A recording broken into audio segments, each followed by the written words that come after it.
Thank you. माननीय ब्रिजलाल जी। माननीय ब्रिजलाल जी। बहुत बहुत धन्यवाद उपसभापति महोदय। मैं बताना चाहता हूं कि हमारे प्रधानमंत्री जी ने कहा है कि भारत में केवल 4 जातियां हैं, वो हैं महिला, गरीब, युवा और किसान। और जितनी भी योजनाएं हैं ये सब इन्हीं वर्ग पर केंद्रित है, क्योंकि हमारे विरोधी भाइयों को मालूम होना चाहिए कि इन्हीं 4 जातियों में पूरा भारतीय समाज समाहित है।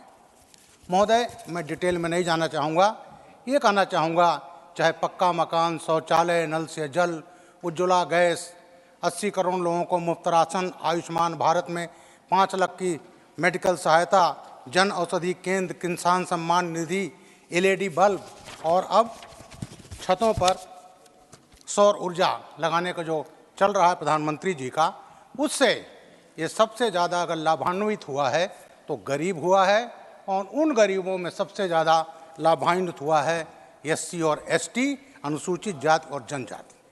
महोदय, मैं प्रधानमंत्री जी के कार्यकाल में ये जो NDA की सरकार 10 साल की है उसमें कुछ लेजिस्लेशन पर बात करना चाहूँगा जिन्होंने SC ST समाज को सशक्त बनाया है। वो पाला है महोदय SC ST कानून।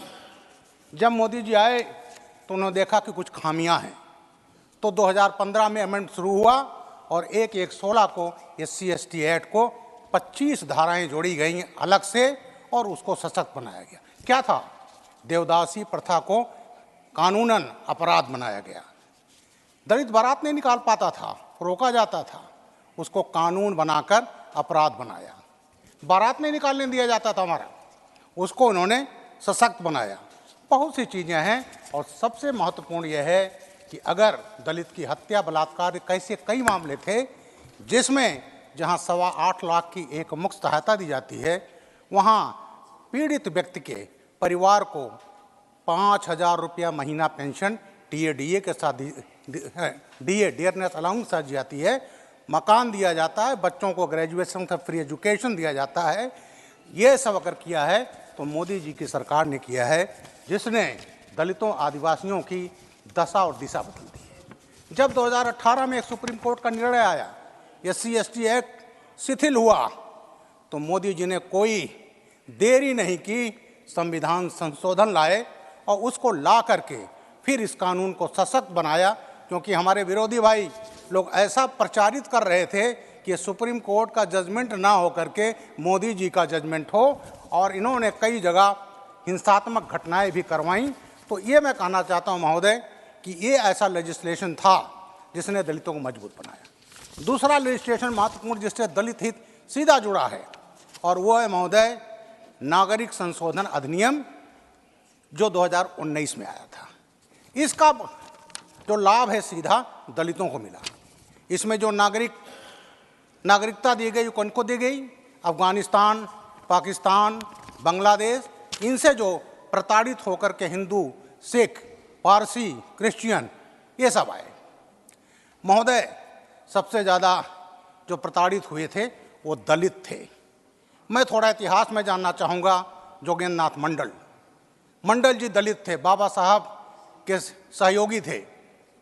वो कंबाइंड बंगाल के कैबिनेट मिनिस्टर थे सोहरावर्दी गवर्नमेंट में, और जब 1946 में इंटरिम गवर्नमेंट बनी नेहरू जी के नेतृत्व में, तो वह अविभाजित भारत के लॉ मिनिस्टर थे।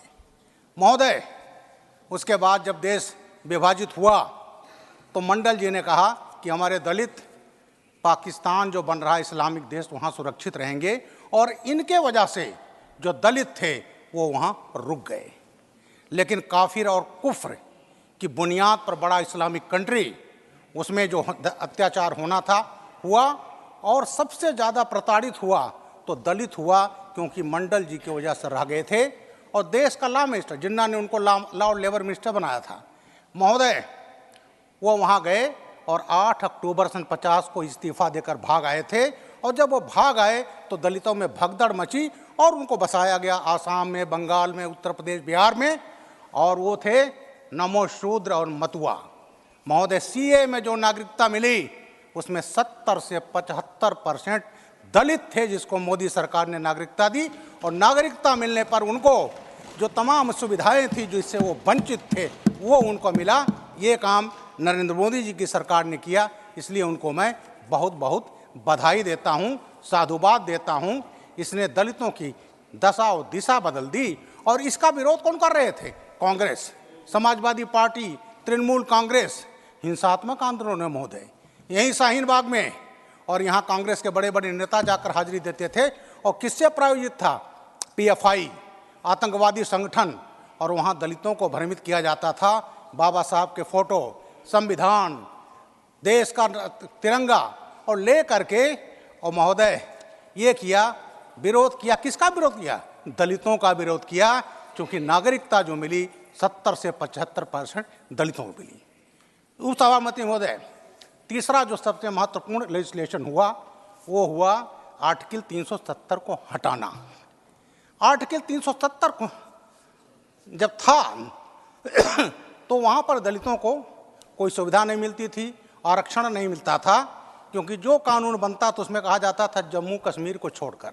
जब 370 हटाया गया तब वहाँ के लोगों को अधिकार मिला और आज सुविधाएं मिल रही। अभी 2 दिन पहले कल ही जम्मू कश्मीर का जो कानून पास हुआ है महोदय, 1 मिनट चाहूँगा, और उस कानून में अब इस मोदी सरकार ने दलितों, आदिवासियों को आरक्षण दे करके और उनके सम्मान की रक्षा करके ये काम किया है महोदय। वो मोदी सरकार ने किया है आर्टिकल 370 हटा करके।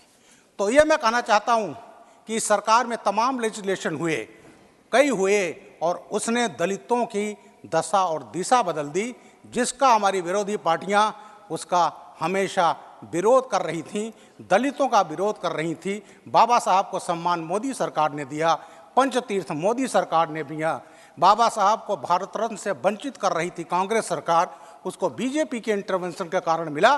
तो ये महोदय आज मेरा एक जो मैं बोलना चाहता था कि तमाम लेजिस्लेशन जो हुए उसमें 3-4 ये मुख्य लेजिस्लेशन हैं जिसमें दलित का हित सीधा जुड़ा था, जिसको मोदी सरकार ने सुनिश्चित किया। धन्यवाद। धन्यवाद माननीय श्री बृजलाल जी।